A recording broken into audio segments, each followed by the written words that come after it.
Good morning, fellow option traders. This is Jeff, and welcome to the Daily Scan for June 2nd, 2015. Well, okay, the announcements yesterday actually, for the most part, ended up pretty good.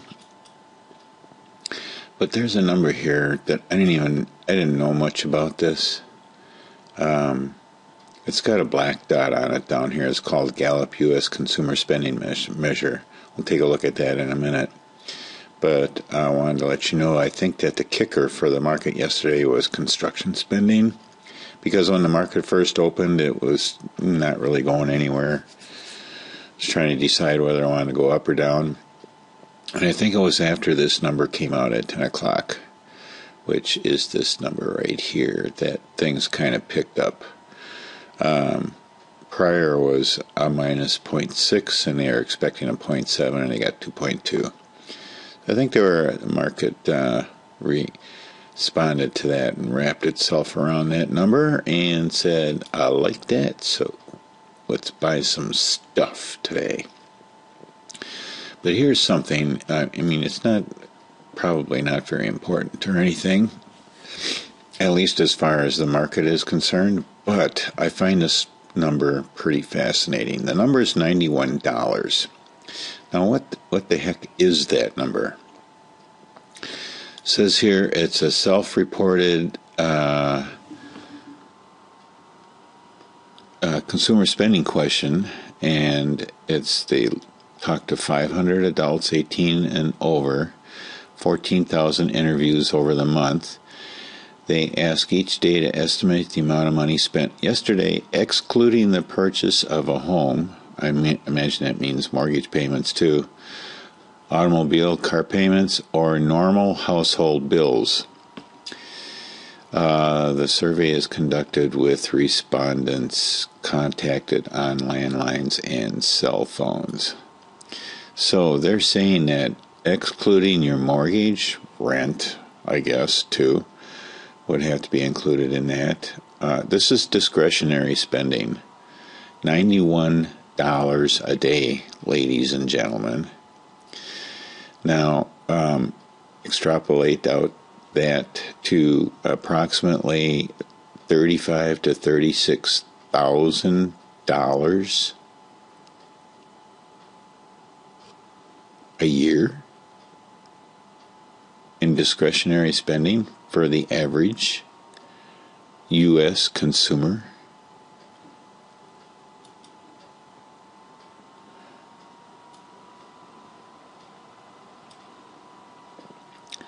All right, for today we have motor vehicle sales and factory orders.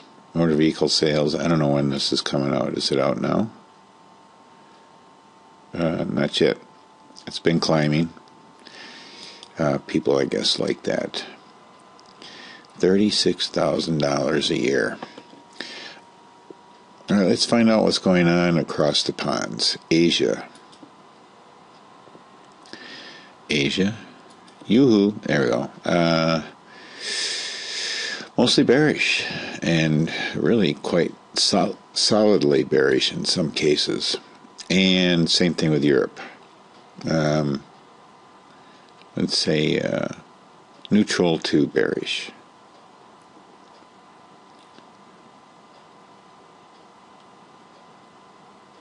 Jennifer Garner and Ben Affleck, they shouldn't rush into $150 million divorce. And these are the same people that tell us we shouldn't drive our cars, our filthy, air-polluting cars. Oh, okay, where was I? $98 a day, huh? All right, let's move on. $36,000 a year. All right, so I have a new layout here. I wanted to show this to you right quick before. Well, let's cover these numbers first. Here's what's a little bit disturbing to me today. Look at all this activity here. That's a little bit disturbing. Usually don't see that much this time of the morning. So it looks like as though we're going to gap down. We have gold here at $80 down 80 cents overnight, so it's down below the 1200. I believe it was right around there or above there yesterday, sometime during the day. Oil's at 60.90, jumped up a little bit overnight. Dollars down, and of course down versus the euro. Let's take a look at the VIX. It's 13.97, pretty low. Again, I seem to be having some larynx or voice box problems this morning.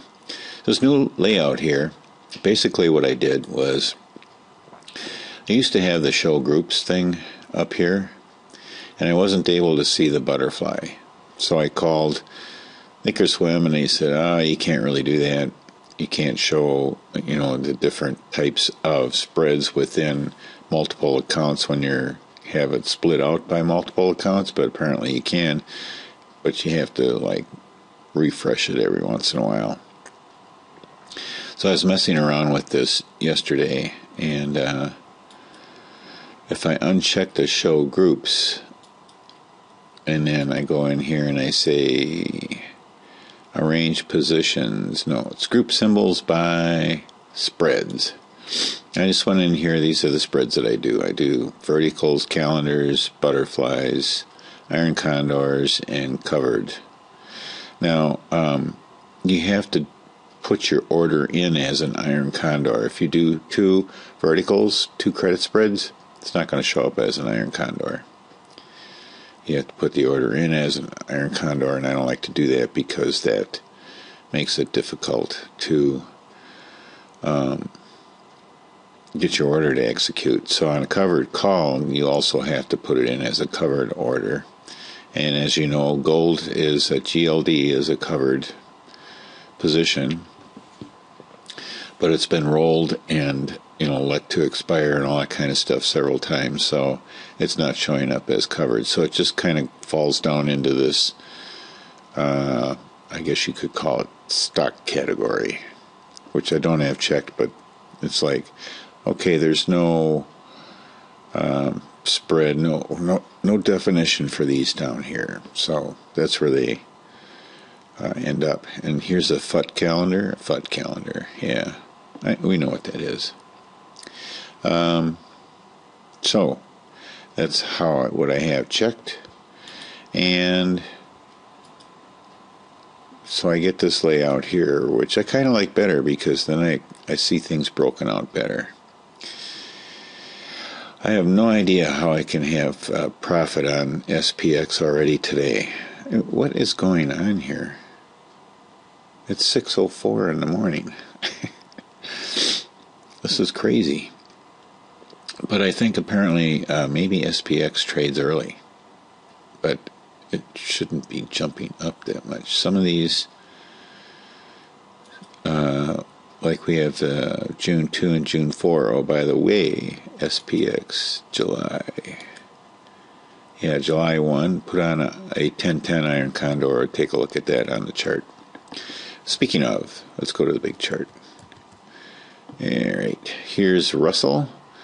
The start of this week, so we're okay with this, even with this indicator here showing the velocity of this move and strength of that move. We should be okay with this bull put. I don't think I'm going to trade rut too much anymore, because there's plenty going on with SPX. All right, so right here, this July 1, I have it marked here, and July 1. This is the iron condor I put on yesterday. It was a 1010. And here, let me bring up my spreadsheet here. Hang on. All right, here it is, ladies and gentlemen. And here's what I did here. I wanted to get 50 cents on each side. So that's kind of the way I set it up. It ended up being pretty close to a 10 delta, maybe 12 or 13 or something like that on both sides. And that's the way I set it. I just did it in one account, and I just did 2 lots in the big account, the one with the most money in it, because that's the only one that I have enough room to put on more trades in. So that's what it looks like here. Let's take a look on the Analyze tab. We'll uncheck everything and we'll look for July's. Here's July 1. 1, 2, 3, 4. And let's put this out to July 1. And we'll take a look at it's Thursday expiration. And okay, so taking a look here, 4th of July is being celebrated on the 3rd, so the market's closed that day. So we go to the 2nd, and here's one standard deviation up and one standard deviation down. Now if we take a look at this on, let's see what delta we're at right now. I'm sure we could look on the, okay, the delta is 9 on the put side and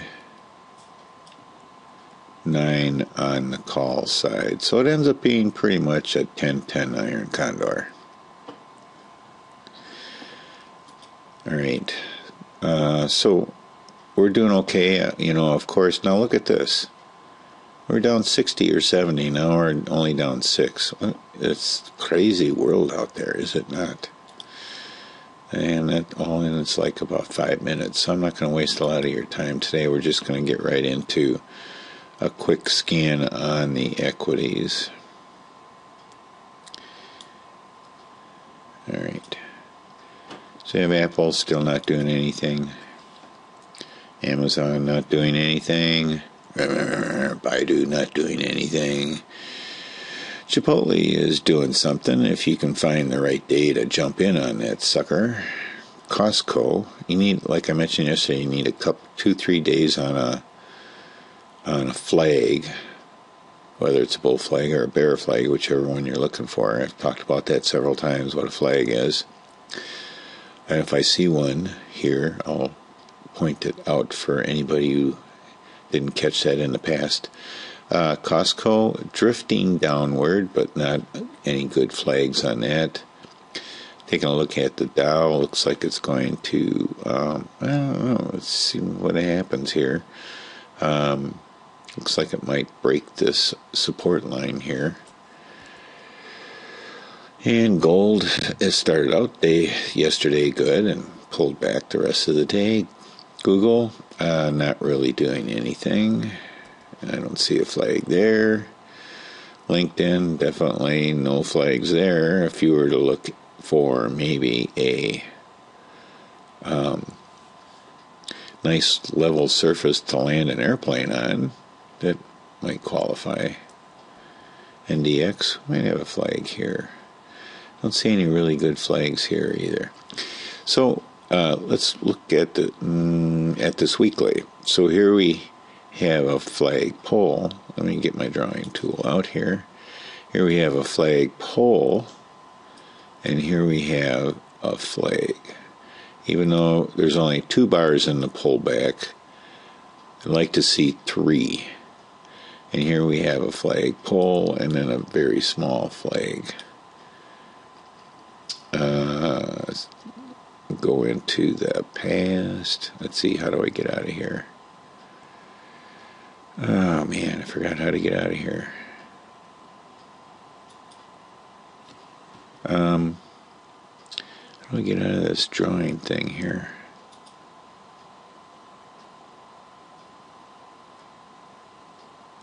Yeah, I think we're out of it now.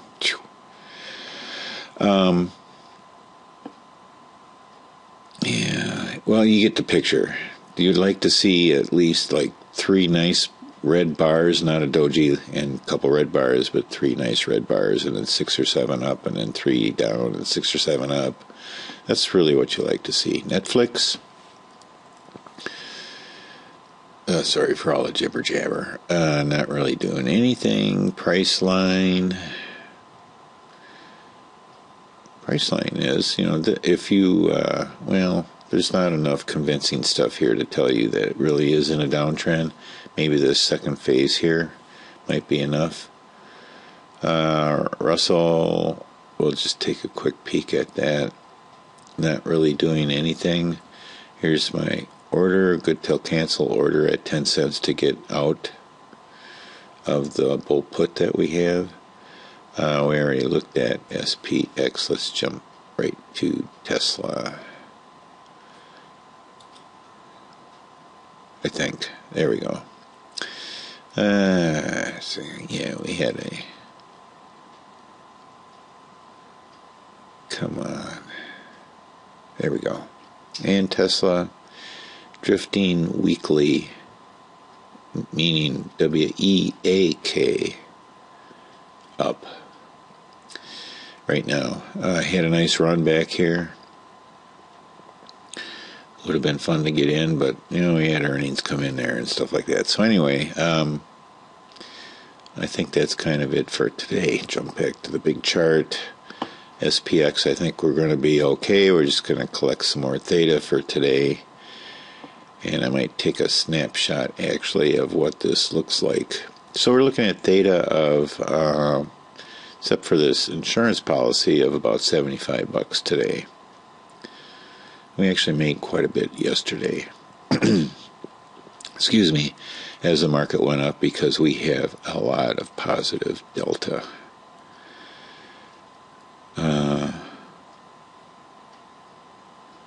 We got some iron condors in here, which kind of balance things out. It's not real heavy positive delta, but it's good enough.